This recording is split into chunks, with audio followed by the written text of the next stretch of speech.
بھارتی شہر احمد آباد ایئرپورٹ کے قریب ایئر انڈیا کا طیارہ ڈاکٹرز کے ہاسٹل کی عمارت پر گر کر تباہ ہو گیا اور 242 مسافر ہلاک ہوئے۔ بھارت کی ریاست گجرات احمد آباد ایئرپورٹ کے قریب برطانیہ کے شہر لندن کے لیے اڑان بھرنے والا ایئر انڈیا کا مسافر طیارہ ڈاکٹرز کے ہاسٹل کی عمارت پر گر کر تباہ ہو گیا۔ حادثے میں 242 مسافر ہلاک ہوئے اور شہری آبادی پر گرنے کے بعد کئی زخمیوں کو بھی قریبی اسپتال منتقل کر دیا گیا۔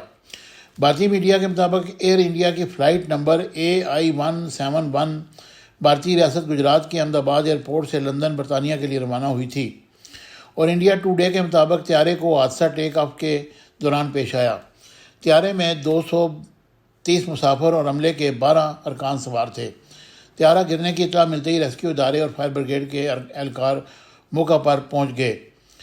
بھارت کے وفاقی وزیر صحت نے کہا کہ طیارہ حادثے میں بہت سے افراد ہلاک ہو گئے ہیں، جبکہ ریسکیو نے 30 لاشیں نکال لی ہیں، تاہم درجنوں افراد اب بھی عمارت میں موجود ہیں جس سے طیارہ ٹکرا کر تباہ ہوا اور کئی زخمی زیر علاج ہیں، لیکن اطلاعات ہیں کہ یہ سارے مسافر ہلاک ہو چکے ہیں۔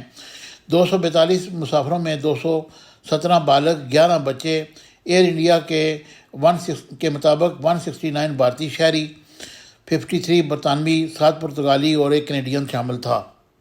Subscribe my channel Business Times News for latest political, national, international news. Don't forget to subscribe Business Times News.